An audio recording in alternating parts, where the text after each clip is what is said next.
Bom sábado. Einen guten Sabbat. Agradecemos ao momento especial que trouxeram agora aqui para nós. Wir danken für die spezielle Musik. E, como é costume, antes de iniciar a pregação, eu gostava de pedir a bênção do Senhor. Gostaria de fazermos uma oração. Und wie gewohnt möchte ich noch ein kurzes Gebet sprechen vor der Predigt. Grandioso Deus, Großer Gott, ó Senhor, como acabámos de cantar há bocadinho, Senhor, há pouco, wie wir vor kurzem gesungen haben, que não seja eu, mas seja Cristo. dass nicht wir sind, sondern Christus. Bom Pai, é importante que Tu cresças, Senhor, e eu diminua. Guter Vater, es ist wichtig, dass du wächst und ich abnehme. Que somente a Tua palavra seja aqui dita. Und dass nur dein Wort gesagt werde. E que somente o Teu Espírito Santo aqui esteja presente. Und dass dein Heiliger Geist gegenwärtig sei. Senhor, unge-nos com o Teu Espírito. Herr, salbe uns mit deinem Geist. E que tudo aqui possa ser dito, possa ser para a Tua honra e glória. Und dass alles, was hier gesagt wird, zu deiner Ehre und Herrlichkeit sei. Pedimos e agradecemos nos méritos de Cristo Jesus. Amém. Wir bitten dich und danken dir in den Verdiensten von Jesus Christus. Amen. Amém. Então, eu hoje vou falar de um personagem bíblico Heute werde ich über eine Person aus der Bibel sprechen, que não é muito falado, über die nicht viel gesprochen wird, talvez porque também não há muito escrito acerca dele, vielleicht weil auch nicht viel über sie in der Bibel steht. mas hoje vamos falar um pouquinho mais sobre ele. Aber heute werden wir uns etwas mehr mit ihm befassen. Ok. Hoje vamos falar de Enoque. Heute soll es um Henoch gehen. E o título do sermão é este. Posso ser eu como Enoque? É uma pergunta. Und der Titel heißt, kann ich sein wie Henoch? Então, quem era Enoque? Wer war Henoch? A Bíblia não nos fala muito acerca dele, como eu comentei, Wie ich schon sagte, spricht die Bibel nicht viel über ihn, mas o Espírito de Profecia fala-nos um pouquinho mais sobre ele. aber im Geist der Weissagung lesen wir etwas mehr über ihn. Então vamos agora ver o que a Palavra de Deus nos diz em Gênesis 5, 21 a 24. Und nun werden wir sehen, was das Wort Gottes über ihn sagt in 1. Mose 5. E viveu Enoque 65 anos e gerou a Matusalém. 1. Mose 5, Vers 21. E andou Enoque com Deus, depois que gerou a Matusalém 300 anos, e gerou filhos e filhas. E foram todos os dias de Enoque 365 anos. E andou Enoque com Deus, e não apareceu mais, porque Deus para si o tomou. Henoch war 65 Jahre alt und zeugte Methuselah. Und Henoch wandelte mit Gott. Und nachdem er Methuselah gezeugt hatte, lebte er 300 Jahre und zeugte Söhne und Töchter, dass sein ganzes Alter ward 365 Jahre. Und weil er mit Gott wandelte, nahm ihn Gott weg und er ward nicht mehr gesehen. Muito bem. E agora vamos mais atrás, um pouco. Und jetzt gehen wir ein bisschen zurück. E a Palavra de Deus também nos diz que Enoque era o sétimo depois de Adão. Die Bibel sagt uns auch, dass Henoch der 7. war von Adam. Então vamos ver a genealogia de Enoque. Und nun werden wir den Stammbaum Henochs ansehen.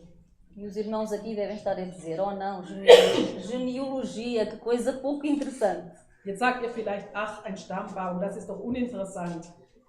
Muitos pensamos assim, certo? Viele denken so, oder? Eu também pensava assim até há pouco tempo atrás. Und ich habe bis vor kurzem auch so gedacht.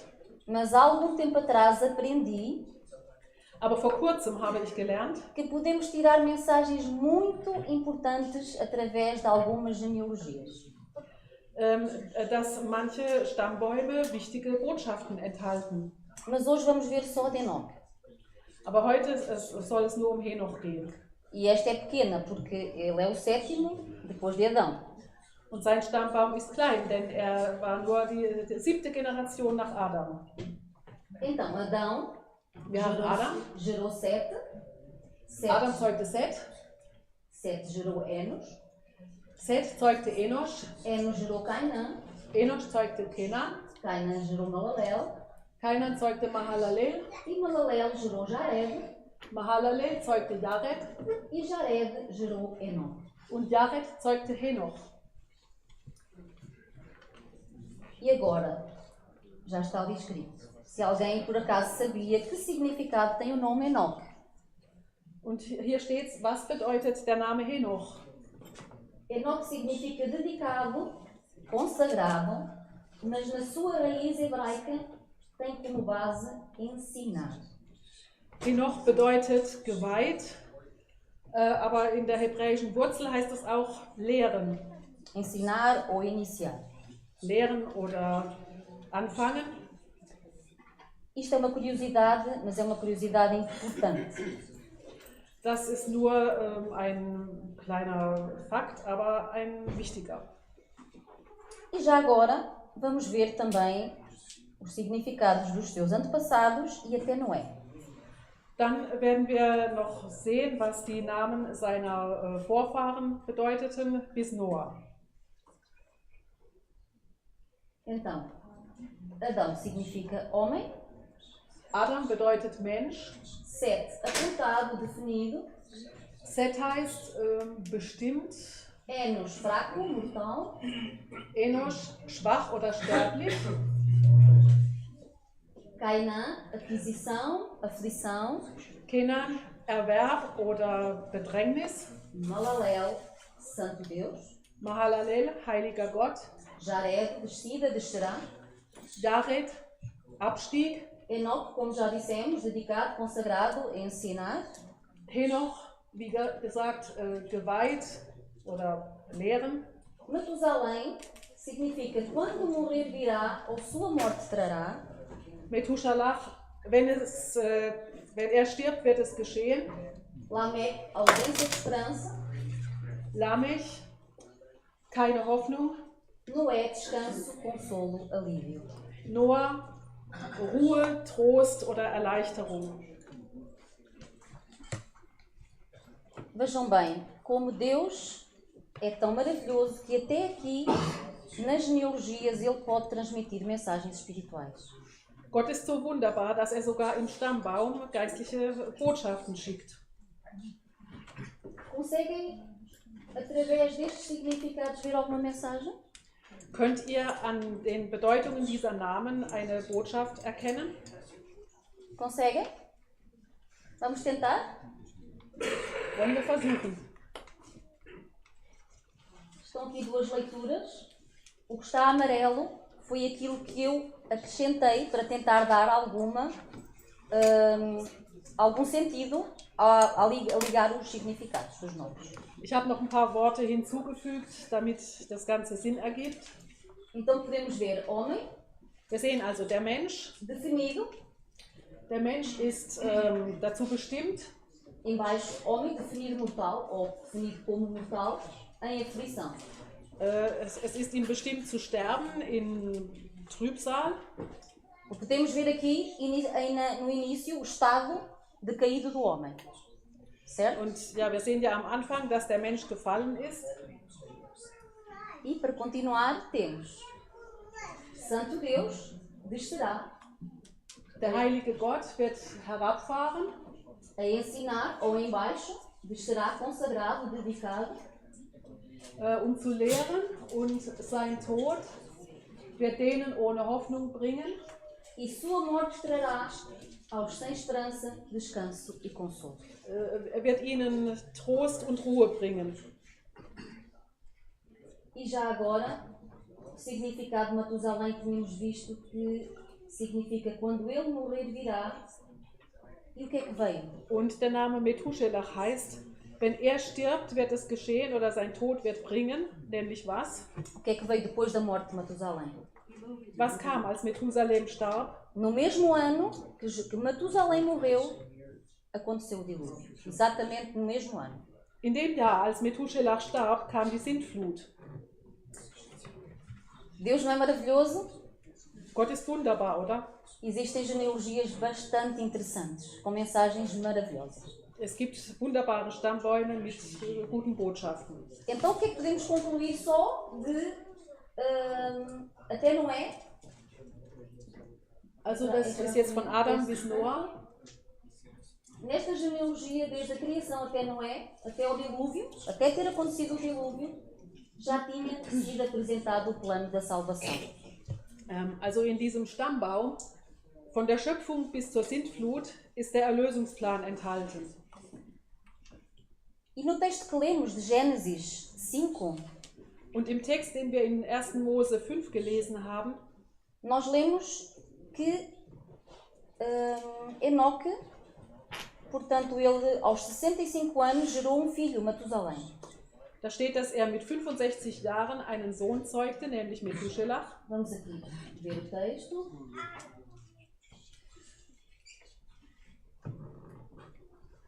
Diz-nos aqui que aos 65 anos gerou Matusalém e andou Enoque com Deus depois que gerou Matusalém. Henoch war 65 Jahre alt und zeugte Methuselah und Henoch wandelte mit Gott. Ok, obrigada. Então, queria falar só aqui desta particularidade. Depois que gerou Matusalém, Nachdem er Methuselah gezeugt hatte, ele andou com Deus 300 anos. wandelte er mit Gott und lebte 300 Jahre lang. E sabemos pela Bíblia, pela palavra de Deus, que Enoque viveu 365 anos. Portanto, ele viveu 65 anos, gerou Matusalém e depois disso começou a andar com Deus. E andou com Deus 300 anos. 300 com 365 dá 300. Com 65 dá 365 anos. Also er hat 65 Jahre gelebt, hat Methuselah gezeugt und dann noch 300 Jahre gelebt, also insgesamt 365 Jahre. Uma conta matemática fácil. Eine kleine Rechnung.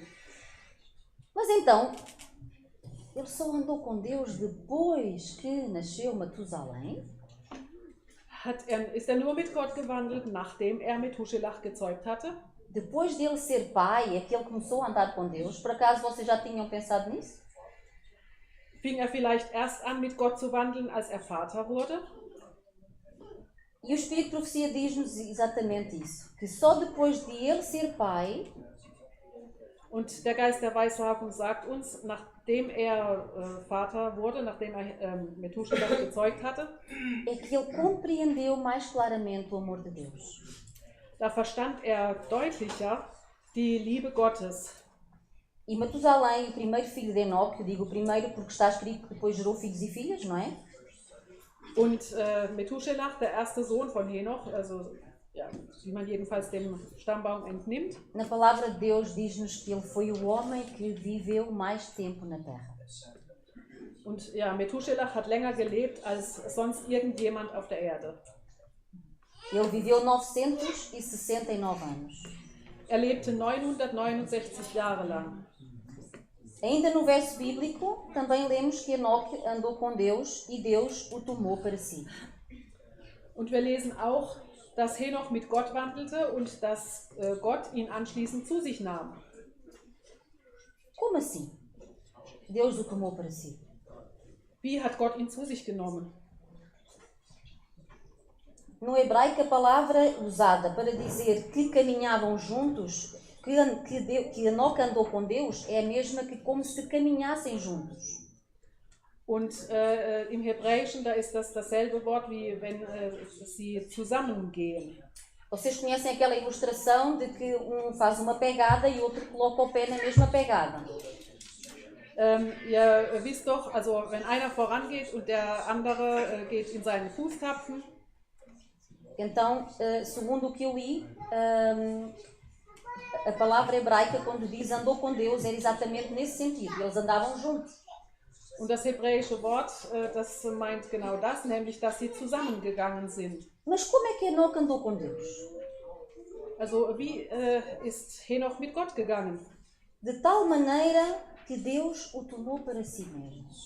So, dass Gott ihn zu sich genommen hat. Vamos fazer uma pergunta. Eine Frage. Será que no tempo de Enoque era mais fácil ser fiel a Deus? War es zu Henochs Zeit leichter, Gott treu zu sein? O que é que vocês acham? Was denkt ihr? Não, Nein.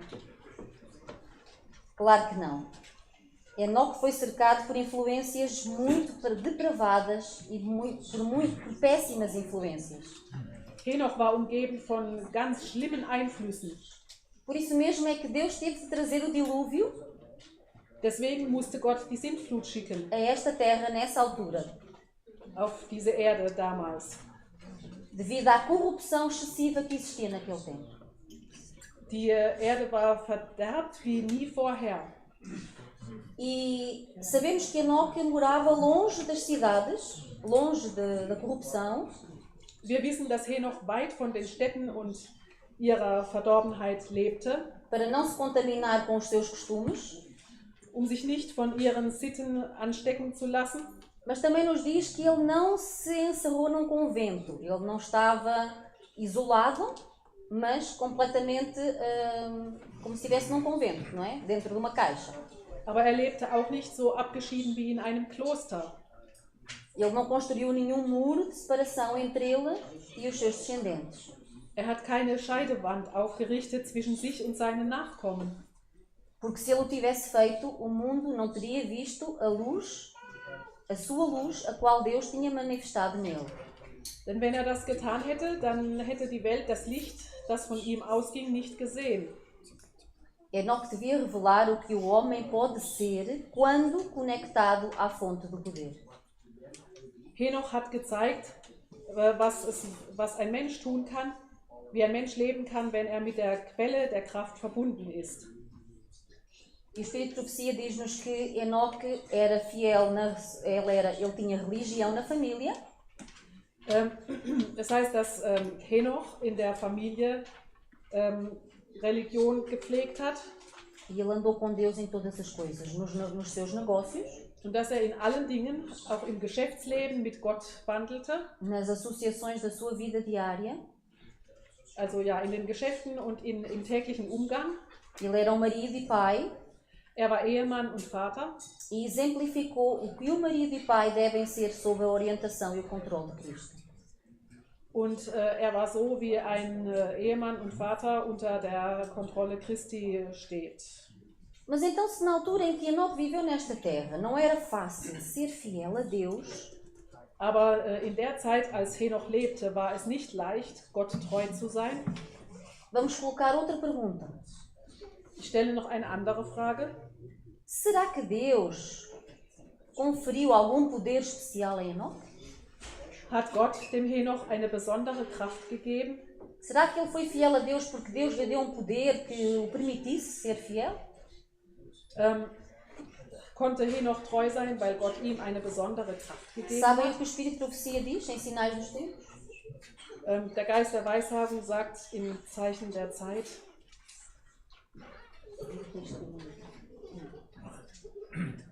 Muitos consideram Enoque como um homem a quem Deus deu poder especial para viver uma vida mais santa do que podemos viver. Mas o caráter do homem, que era tão santo, que foi transladado para o céu sem ver a morte, atenção, irmãos, é uma representação do caráter a ser atingido por aqueles que serão transladados quando Cristo vier nas nuvens do céu. A vida de Enoque não era mais exemplar do que pode ser a vida de todos que mantêm uma estreita ligação com Deus. viele halten Henoch für einen Mann, dem Gott die besondere Kraft gegeben hat, um ein heiligeres Leben zu leben, als wir leben können. Aber der Charakter des Mannes, der so heilig war, dass er in den Himmel auffuhr, ohne den Tod zu sehen, steht für den Charakter, den diejenigen erreichen werden, die in den Himmel auffahren, wenn Christus in den Wolken des Himmels wiederkommt. Das Leben Henochs war nicht vorbildlicher als das Leben aller, die eine enge Verbindung mit Gott haben. Desculpem, vamos voltar a ler a última parte. Diz-nos aqui que a vida de Enoque é uma representação do caráter a ser atingido por aqueles que serão transladados quando Cristo vier nas nuvens do céu. Quem é que vai ser? Desculpa. Ich wiederhole den letzten Teil. Der Charakter Henochs steht für den Charakter, den diejenigen erreichen werden, die zum Himmel auffahren werden, wenn Jesus wiederkommt. Quem é que vai ser transladado quando Cristo vier nas nuvens do céu? Wer wird in den Himmel geholt, wenn Christus in den Wolken wiederkommt? Quem é suposto ser transladado? Wer soll in den Himmel auffahren? Quem? Mantém uma estreita ligação. Nós queremos. Also die eine enge Verbindung mit Gott haben. Eu gostava de ouvir nós. Houve alguém ali que disse nós. Amém, que assim seja. Ich wollte hören, dass wir das sind. Mas isso é uma reflexão que cada um que aqui está tem que fazer. Also darüber sollte jeder hier nachdenken. Porque Deus iria ficar muito feliz. Denn Gott wird sich sehr freuen. E Deus ama a todos e Jesus morreu por todos, então Gott liebt alle und Jesus starb für alle. amém, que assim seja, que todos aqueles que aqui estão possam ser transladados quando Cristo vier nas nuvens do céu.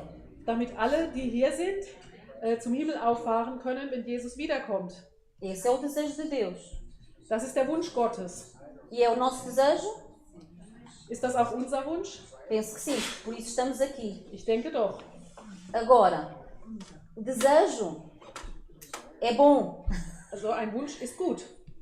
Mas será que todos os que desejam vão ser transladados para as nuvens do céu? Aber werden alle, die es sich wünschen, zum Himmel auffahren? Diz-nos aqui, a vida de Enoque não era mais exemplar do que pode ser a vida de todos. Todos é quem? Das Leben Henoch war nicht vorbildlicher, als das Leben aller sein kann. Todos são todos. Das Leben Sou eu, aller. são vocês, não são Das alguns. bin ich, das seid ihr alle. Todos os que mantêm uma estreita ligação com Deus. Das Leben aller, die eine enge Verbindung mit Gott haben. Vamos tentar perceber então o que foi que Enoque fez Nun werden wir lesen, was Henoch gemacht hat, para ter sido tão especial para Deus, através do que Deus deixou revelado através do Espírito de Profecia. dass er so besonders für Gott war, dass er ihn zu sich geholt hat. Enoque andou com Deus, mas como é que ele obteve essa doce intimidade? Henoch wandelte mit Gott, aber wie kam er zu dieser engen Beziehung? O Espírito de Profecia diz-nos que foi por ter pensamentos de Deus sempre diante dele. Der Geist der Weissagung sagt uns, dass er immer an Gott gedacht hat. Quando saía e quando chegava, as suas meditações eram sobre a bondade, a perfeição e a amabilidade do caráter divino.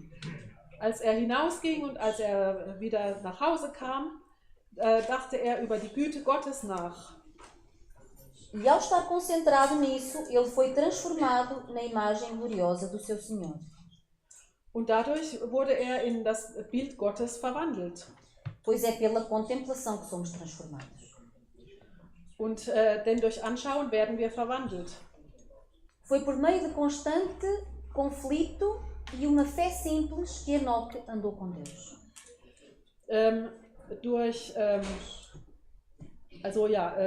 Durch ständigen Konflikt und einfachen Glauben wandelte Henoch mit Gott.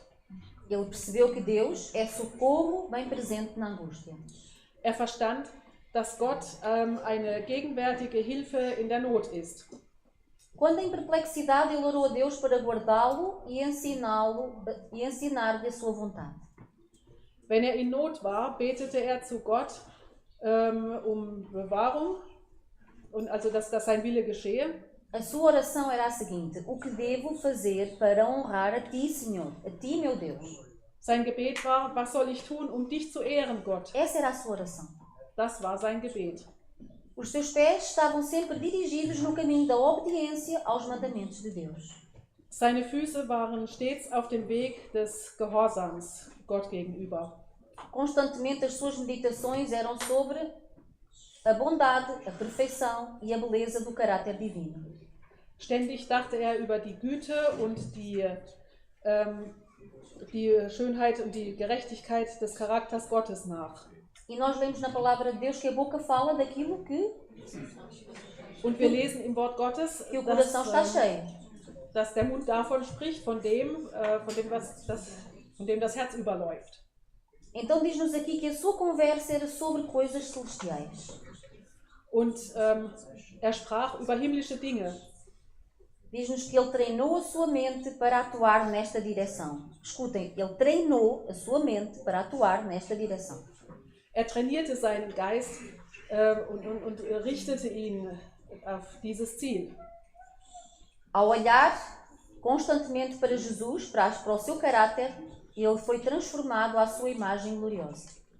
Und weil er ständig auf Jesus schaute, wurde er in dessen herrliches Bild verwandelt. E lindo, irmãos, diz-nos aqui que o seu semblante foi iluminado com a glória que brilha na face de Cristo. Und sein Gesicht war erleuchtet von der Herrlichkeit Christi. Então o que é que temos que fazer? Also was müssen wir tun? Temos toda esta informação, certo? Wir haben alle Informationen, nicht wahr? Disse aqui alguma coisa nova? Habe ich euch etwas Neues gesagt? Todos estamos aqui, sabemos, não há nada novo debaixo do sol e eu não trouxe nada novo para aqui. Und ich habe auch nichts Neues mitgebracht. Então, nós temos este conhecimento, certo? Wir haben dieses Wissen, oder? Mas temos que buscar em oração o poder do Espírito para passar do conhecimento teórico para a prática. Aber wir müssen im Gebet danach trachten, um die Kraft, die Theorie in die Praxis umzusetzen. Temos que saber que mudanças morais são essenciais para serem feitas em nosso caráter. Wir müssen verstehen, dass moralische Veränderungen in unserem Charakter geschehen müssen. Unicamente pela graça de Cristo. Und zwar nur durch die Gnade Christi. A fim de nos habilitar damit wir fähig werden, para as mansões celestes, para sermos transladados oder para o céu. geeignet werden für den Himmel. E o Espírito Lucia diz-nos o seguinte: digo-vos no temor de Deus. Der Geist der Weissagung sagt uns, ich sage euch in der Furcht Gottes. São palavras fortes. Und das sind starke Worte, mas importantes. Aber wichtig. Vou repetir: digo-vos no temor de Deus. Ich sage euch in der Furcht Gottes. Estamos em perigo de viver como os judeus. Wir sind in der Gefahr, wie die Juden zu leben. Destituídos do amor de Deus. Ohne die Liebe Gottes. E ignorantes de seu poder. Und ohne die Kenntnis seiner Macht. Enquanto a luz resplandecente da verdade brilha em torno de nós.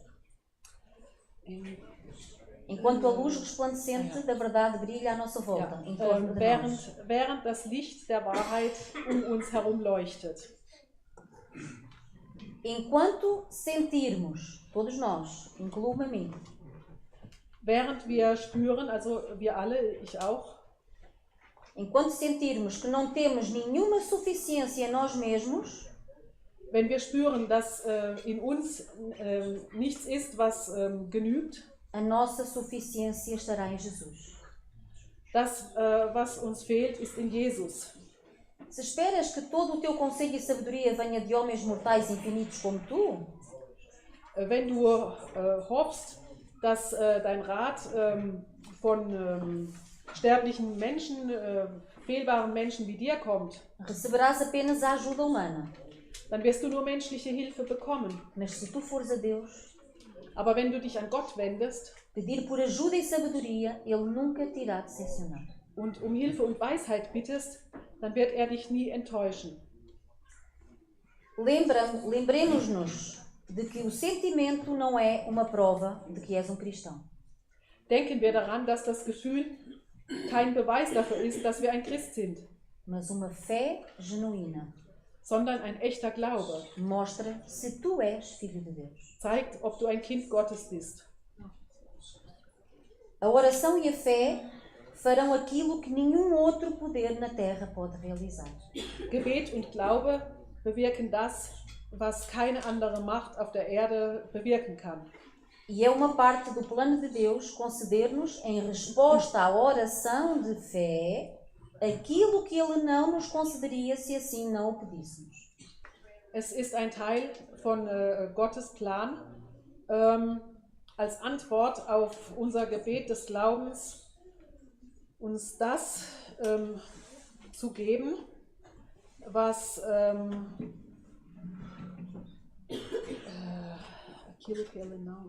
Otorgaria, concederia, daria, also uns das zu geben, was er uns nicht geben würde ohne unser Gebet. Portanto, o plano de Deus é conceder-nos, é dar-nos, Es ist der Plan Gottes, uns das zu geben, mas em resposta à oração de fé. und zwar als Antwort auf unser Gebet. Mas diz-nos aqui que se nós não o pedirmos, Aber es heißt auch, wenn wir nicht bitten, Ele não o dará. dann wird sich nichts ändern.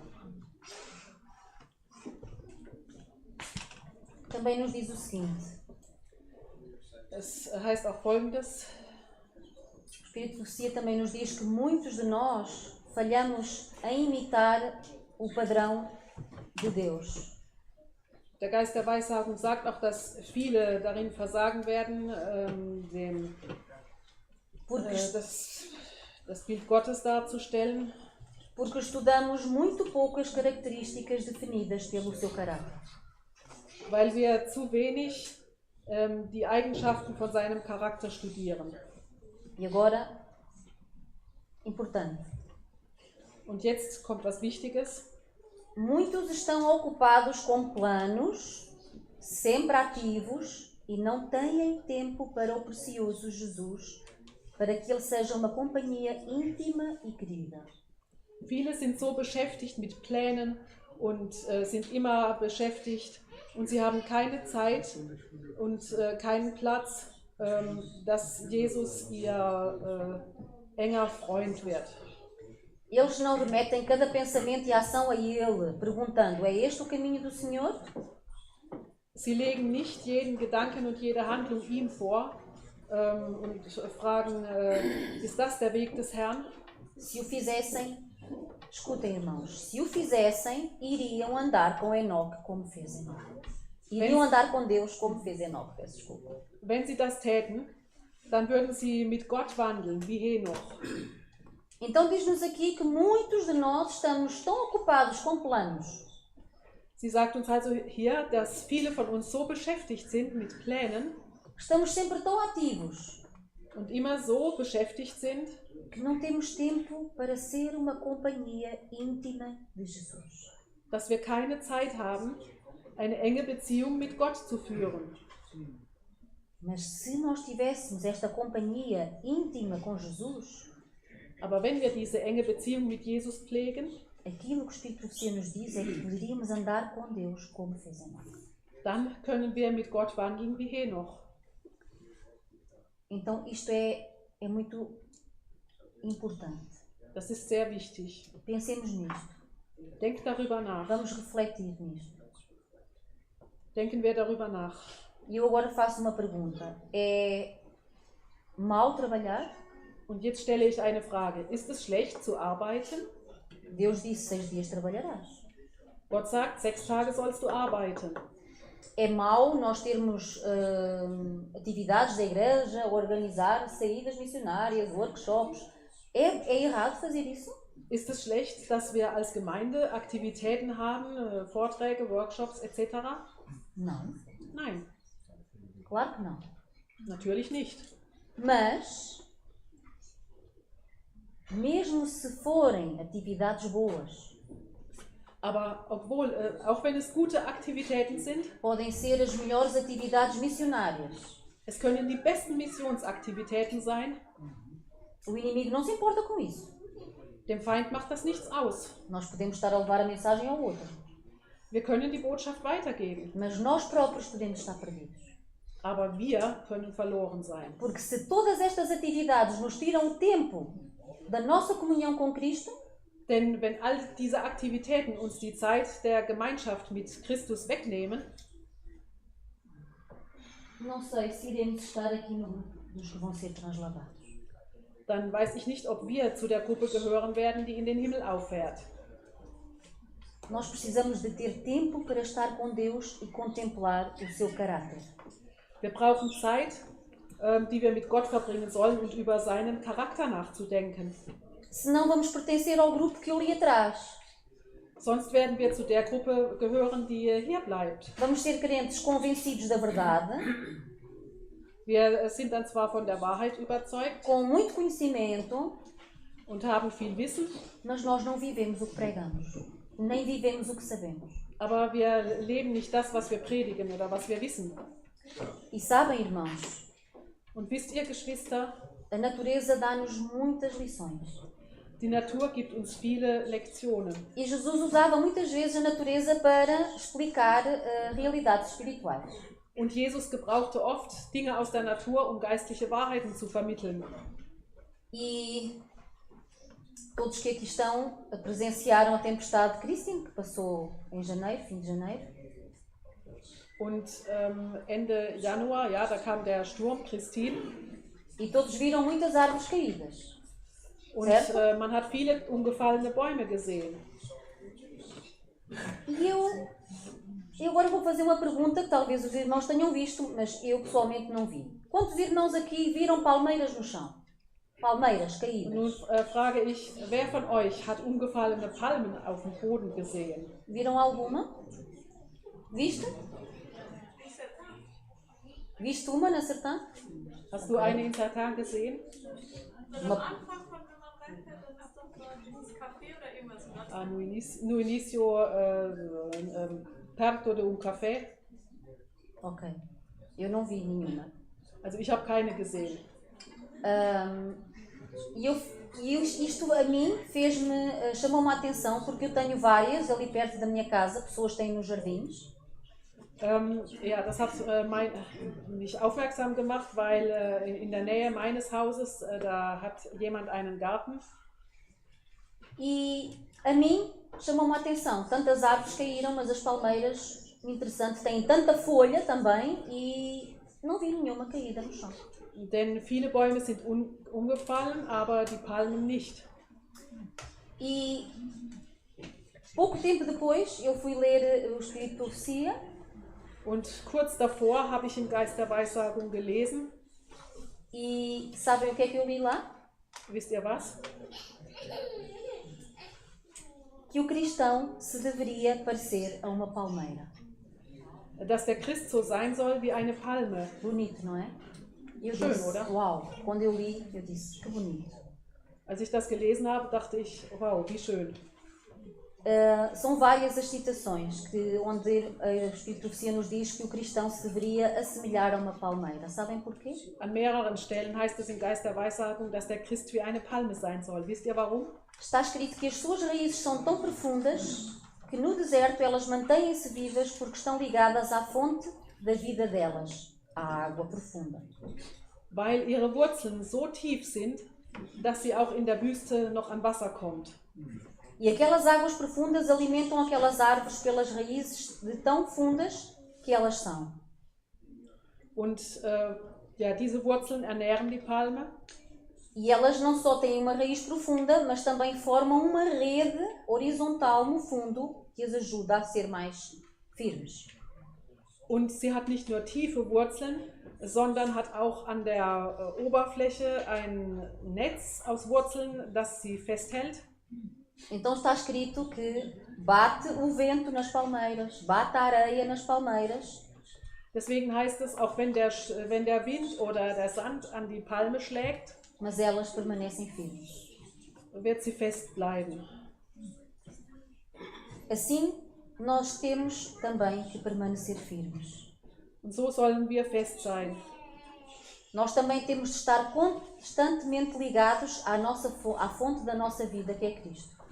Wir müssen immer mit unserer Kraftquelle verbunden sein, mit Christus. E como já lemos, se nós permanecermos nele, Und wie wir gelesen haben, wenn wir in ihm bleiben, não estar com ele 5 minutos also nicht nur 5 Minuten mit ihm verbringen, à pressa para descarregar a nossa consciência, in Eile, um unser Gewissen zu erleichtern, se nós permanecermos em Cristo, wenn wir in Christus bleiben, se nós direcionarmos os nossos pensamentos durante o dia a Ele, ao caráter dele, contemplarmos o caráter dele, wenn wir den Tag über unsere Gedanken auf ihn und seinen Charakter richten, podemos permanecer firmes como Enoque permaneceu. dann können wir so fest bleiben wie Henoch. Ao contrário, se não fizermos isso, Oder wenn wir das nicht tun, vêm eventos fortes na nossa vida, dann werden Schwierigkeiten in unserem Leben auftauchen. vai-nos faltando o alimento espiritual Uns wird geistliche Nahrung fehlen e mais facilmente podemos cair. und wir werden leichter fallen. Que esta não seja a nossa realidade. Und das ist oft unsere Wirklichkeit. E, irmãos, eu espero também para vocês e para mim, Geschwister, ich hoffe für euch und für mich, principalmente para mim, que este sermão não seja apenas mais um sermão que viemos aqui ouvir no manhã de sábado. dass diese Predigt nicht nur eine Predigt von vielen ist, die wir am Sabbat hören, E saímos ali à porta, cumprimentamos os irmãos, vamos para casa e esquecemos tudo o que foi falado aqui. und dass wir nicht aus der Tür rausgehen, die Geschwister verabschieden und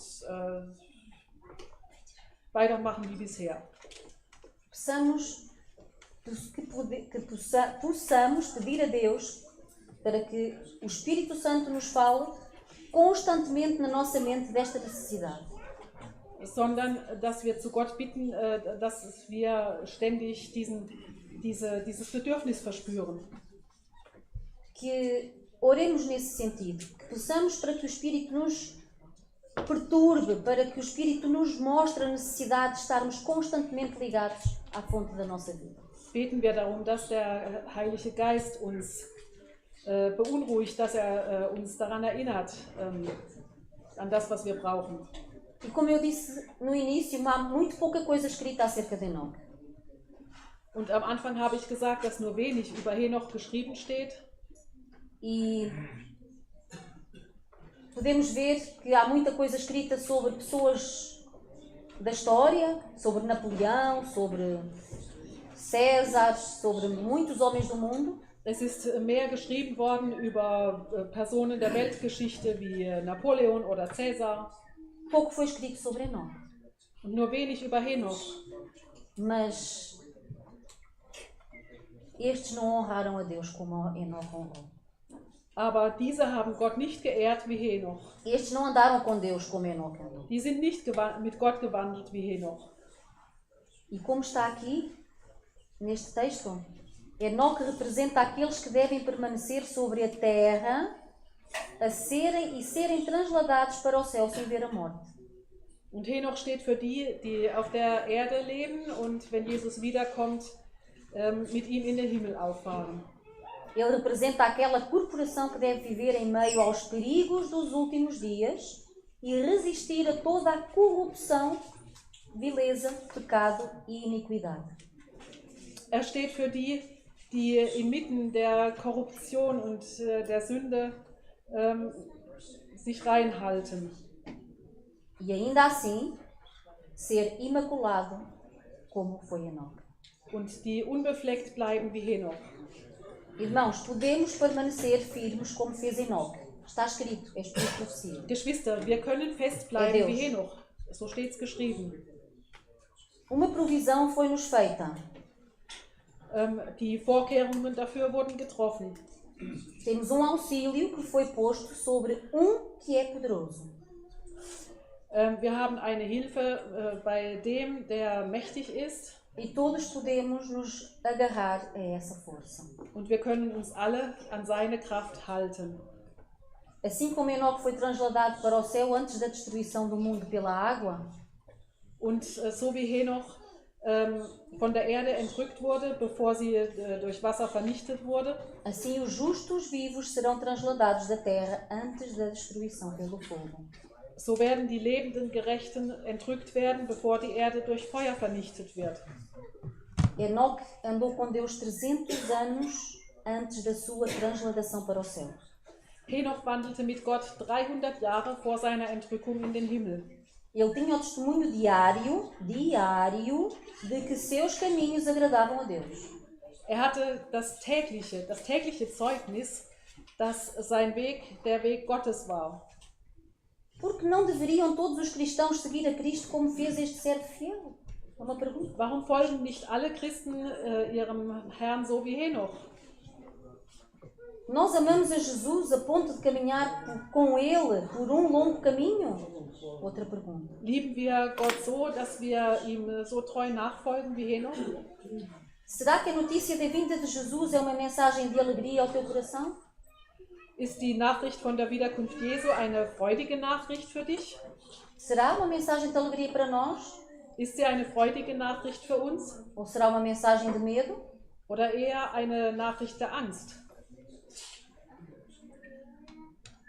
Como é que podemos ganhar outros para a verdade se o nosso coração não está em Jesus? Wie können wir andere für die Wahrheit gewinnen, wenn unser Herz nicht in Jesus ist? Irmãos, vamos concluir Geschwister, wir kommen zum Schluss com uma frase que está escrita e eu já repeti várias vezes. mit dem Satz, den ich schon gesagt habe. Está escrito que Enoque andou com Deus 300 anos. Es steht geschrieben, dass Henoch 300 Jahre lang mit Gott wandelte. Mas também está escrito que nós podemos andar com Deus dia a dia. Aber es steht auch geschrieben, dass auch wir Tag für Tag mit Gott wandeln können. Ele andou 300 anos. Er wandelte mit Gott 300 Jahre lang. Nós não sabemos quantos dias vamos durar. Wir wissen nicht, wie viele Tage uns noch bleiben. Muitos de nós que aqui estão podem durar muitos anos ainda. Viele hier können noch viele Jahre leben. Mas não sabemos se todos aqueles que estamos aqui amanhã estaremos vivos. Aber wir wissen nicht, ob wir morgen noch leben. Então andemos com Deus dia a dia, dia de cada vez. Wandeln wir Tag für Tag mit Gott. Mas não deixemos passar dia. Aber lasst uns keinen Tag vergehen lassen, sem ir a Deus, ohne zu Gott zu gehen, sem fazer aquilo que Enoque fazia, ohne das zu tun, was Henoch machte, demorar-se com Deus, contemplar o seu caráter, Zeit mit Gott zu verbringen und über seinen Charakter nachzudenken, para poder contemplá-lo e pela contemplação o nosso coração ser transformado. Und ihn zu betrachten, damit durch Anschauen unser Herz verwandelt wird. E as nossas conversas não vão ser sobre o irmão A, nem sobre o irmão B, nem sobre o departamento, nem sobre a igreja, nem sobre nada disso. Não interessa nada disso. O inimigo ri da nossa cara. Sodass unsere Gespräche sich nicht um Bruder A oder Schwester B oder um die Gemeinde oder die Abteilung drehen. E ri na cara de Cristo, olha os teus filhos. Darüber lacht Satan nur und sagt Christus, ja, guck mal, deine Kinder. Se tivermos o nosso coração transformados, wenn unser Herz verwandelt wird, se só morar amor no nosso coração, und se o nosso coração estiver cheio do caráter de Cristo, dass unser Herz voll ist mit dem Charakter Christi, as obras vão ser vistas pelos outros. Dann werden die Werke von den anderen gesehen werden. E as pessoas vão ser atraídas sem termos que falar às vezes uma palavra. Und das wird die Menschen anziehen, auch ohne dass wir ein Wort sagen. Porque pelos frutos os conheceremos. Denn an ihren Früchten werden wir sie erkennen. Nós iremos falar daquilo que o nosso coração está cheio, que é falar do amor de Deus, do caráter de Deus. Wir werden von dem sprechen, von dem unser Herz voll ist. E não vai haver tempo para Em diesem Fall intrigas, von der para Liebe inveja, Gottes. para orgulho, para nada disso. Und wir werden keine Zeit haben für Kriege oder Stolz oder was auch immer. Irmãos, eu estou a falar para mim mesma. Geschwister, ich spreche auch zu mir selbst. Todos nós acreditamos que Jesus está prestes para voltar. Wir glauben ja alle, dass Christus bereit ist zu kommen. Vivemos num tempo do fim. Und wir leben in der Endzeit. Mas se nós não fazemos aquilo que Enoque fez, Aber wenn wir nicht das tun, was Henoch tat, aquilo que lemos aqui, das, was wir gelesen haben, que sabemos, mas não pomos em prática, dass wir etwas wissen, aber es nicht umsetzen, porque simplesmente não fazemos de Deus a nossa prioridade. weil wir Gott nicht zu unserer Priorität machen. Eu falo por mim, já acordo a pensar, ai, tenho que fazer isto. Und ich spreche auch von mir selbst. Ich bin aufgewacht und dachte, oh, ich muss das und das und das machen. E às vezes estou com Deus a orar e tenho que pedir, Senhor, ajuda-me a estar concentrada, porque eu estou a orar e já estou a ser bombardeada com as coisas que estão durante o dia para fazer. Und manchmal bete ich, Herr, hilf mir, mich zu konzentrieren, denn die Dinge, die prasseln schon auf mich ein. Se nós não fizermos de Deus a nossa prioridade, se nós não passarmos tempo com Deus, Wenn wir Gott nicht an die erste Stelle setzen und keine Zeit mit ihm verbringen, irmão, jamais, nunca dann werden wir nie iremos estar neste grupo. zu der Gruppe gehören, die in den Himmel auffährt. Então, é o meu desejo que este nosso andar dia a dia com Deus possa ser uma realidade para cada um de nós que aqui está. Esse é o meu desejo, é o desejo do meu coração, é o desejo de Deus e espero que seja o vosso desejo também. Es ist mein Herzenswunsch, dass wir alle dass das eine Wirklichkeit in unserem Leben wird, worüber wir gesprochen haben. Amém. Amen. Grandioso Deus, Großer Gott, querido Pai, lieber Vater, como acabamos de cantar, Senhor. wie wir gerade gesungen haben, Senhor, esta caminhada não é fácil. dieser Weg ist nicht leicht, Herr. Só contigo, Senhor, seremos vencedores. Und nur mit dir werden wir Sieger sein. E os vencedores, Senhor, não vão ser os fortes, não vão ser os poderosos, não vão ser os ricos, Und die Sieger werden nicht die Starken sein oder die Mächtigen oder die Reichen, mas somente serão vencedores aqueles que se submeterem completamente a Ti. sondern nur die, die sich vollständig dir unterwerfen. Pai, precisamos da Tua ajuda. Herr, wir brauchen deine Hilfe. Senhor, muda, Senhor, o nosso coração. Herr, verändere unser Herz. Senhor, queremos estar presentes quando Tu voltares nas nuvens dos céus. Herr, wir wollen dabei sein, wenn du in den Wolken des Himmels wiederkommst.